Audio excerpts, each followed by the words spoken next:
Yes, people, good morning, good afternoon, and good evening. I wholeheartedly offer whatever suits your time zone. Please welcome back to Chelsea Perspective. Welcome back to another Blue Morning Show, specifically another transfer talk and all the Chelsea news. I hope you're all doing well. Let's get straight into it. Yes, again, already there are quite a few people in the chat. I'll start by looking at what we have there because it is the tradition here is to keep it interactive. That's very important. That's what defines all the show again that we have here on Chelsea Perspective here at Blue Morning Kachila panel and chat. As usual, it is Leon Lane, the first to arrive. And again, please, as you arrive, drop a like on the stream to help us reach more people. And also do subscribe to the channel if you haven't. Thank you so much. We reached, again, it was 89 or 90 in total likes yesterday. Let's see if we can get it to 100 today, but we can only do that if you like the video the moment, the stream, the moment you arrive. And also, if you can, please do share the stream so that other people can join us. And remember, we will do a giveaway today, the second day, then one for tomorrow. And by the way, Merry Christmas in advance. Again, it's tomorrow, but probably I don't know if it's Christmas already for some people. And I'm going to change my background in a bit to match the occasion. 15-year-old goalkeeper Kai Crampton training with the first team. It's a happy Xmas for him. Indeed, it is. Again, yeah, at the age of 15, that really happens. Again, that would be a good experience for him. Hi again to all. Talks about the lineup for the game with Bournemouth. We will do the predicted lineup tomorrow. We'll do the match review tomorrow during the Blue Morning Show. So at that point, we will do the predicted lineup where we'll put her together, analyze the situation. Again, we don't just pick players and put them there. We'll analyze and be sure, again, we know the possibility of a particular player starting. So that will be tomorrow, again, on Christmas Day proper. That's 2 days before the game because the game is on the 27th, correct me if I'm wrong. And Fraser HK says, yo, big up to you too, brother. It's been a minute. I hope you're doing well. Please do let us know that you're doing well. This here, sorry, I cannot pronounce your name. I think it's written, is that Russian? I'm not sure. Is that true? Does Datro need a UK permission to play? Here's the thing: I'm not well acquainted with the rule, but one thing I can say: at a certain age, you qualify for a youth player. But before that happens, I think the spaces for youth players in the team or in the squad are already occupied. So we have to make a space somehow. But I'm not sure. Not every player needs it's again, what's it called again? Is it permission or what's it called? Work permit, yeah, to work in the UK. So it's still permit. I'm not sure. I'm not well acquainted with the rule. Uh, Again, a Nightbot joins the occasion here. Again, Kepa, Silva, Chalaba, Cooley, Kuku James. Chances are all these players you mentioned will start tomorrow. But the truth, like I said, some players don't need it, some do need it. But again, it comes down to the age and whether there's still homegrown space or again, I'm not sure, but we'll get into that in a bit. Just give me 1 minute. I wanted to put a poll here, but I haven't done that. But that's by the way, let's get into the show proper. Again, please, if you haven't, if you're just arriving, take a second to drop a like on the stream to help us reach more people. This is the first one here. It says it is true that there's still no agreement between Chelsea and Jorginho for the renewal, but there are margins to get closer. New contacts are expected between January and February. At that point, I'd say again, uh, getting Jorginho to stay at the club will become even more difficult. Here's the thing: I'm going to say something I said in the case of Antonio Rudiger, in the case of N'Golo Kante, or you can any other player. Once they are in the final year of their contract, once again they realize they earn more money if they leave, particularly from sign-on fee, or specifically if you prefer, they would want to leave, especially the older players, because the truth remains, if they stay at the club, it will be very, very difficult for the club to again, offer them a salary that, if put together, will measure their current salary. So again, it doesn't make sense for the player to remain at the club, except if they don't see the possibility of getting a sign-on fee that will, again, uh, that would double what they earn in salaries if they remain at the current club. So again, that's why when I looked at it, I said Jorginho will most certainly leave, but will most likely leave. But there's never say never. If the club again believes that is important to the plans they have, if they believe it's important to helping the club achieve what they want to achieve, if they believe it's important to helping the manager um, implement his preferred approach to football, then he stays. Then the club will be willing to pay him how much he's asking. But again, to me, I'd still say I don't see that happening. If it happens, again, which it simply shows that the manager likes the player. But we'll see. Yeah. Again, let's see what else we have here. I like, again, the interactive aspect of the whole thing is what I enjoy the most. I sorry again, I can't read your name because it's in a language I can't understand. This is Georgie Chukwukono Mount Kai Alba. That's a big chance. I think you're correct. That's a big chance that Chukwuemeka starts the next game. Why? Because he's trained with the manager a month plus. Again, during the World Cup break, he's had time to train with the manager, and we've heard that the manager singing him praises, and he's a good player. More importantly, so if he gets the chance, he deserves it. But let's see what happens. And here, Bobby says, Big Up Coach is still concerned about the Chelsea midfield against Bournemouth. Potter really needs to do something different now. He needs to do that because they're a very physical side in the midfield. And again, every department of your team, you can say they have physical players and very, very tall players indeed. Um, so yeah, he needs to do something a bit differently. Maybe at least have a traditional defensive midfielder that will help protect the defense. And again, maybe that will help again defense set piece because they're good at it.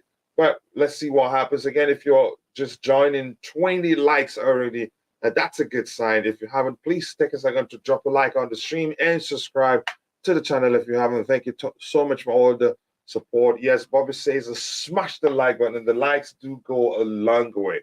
The likes triggers the YouTube algorithm, which in turn pushes the stream to, again, people who'd be interested in the particular topic that we're talking about. Let's see what we have here. Again, anything else? Just saying hello to each other. There is new Chelsea player going out on loan. We won't talk about that. There are rumors that that would be the case. But again, if you look at it deeply, there's a chance that if the reason for that, Datro Fofana, especially, he's 20 already, but I'm not sure the age cap, that if you fall on that, you can still stay with the squad. That is if they make way as a youth player. That is if the club makes way.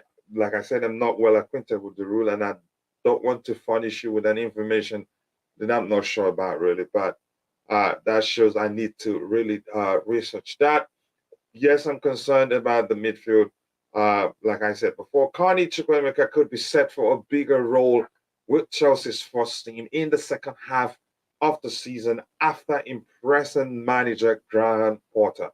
Like I said, he's had the time to train with the manager for a month plus during the World Cup break because he didn't go to the World Cup, obviously. Yeah, let's see. Just 1 second. Again, let's see what happens. I hope to see him. And you can argue he'd been he, you can say he's been unlucky really because there were occasions where we expected him to start. Again, one of them he got injured. The other one I think he got ill. So he's been quite unlucky.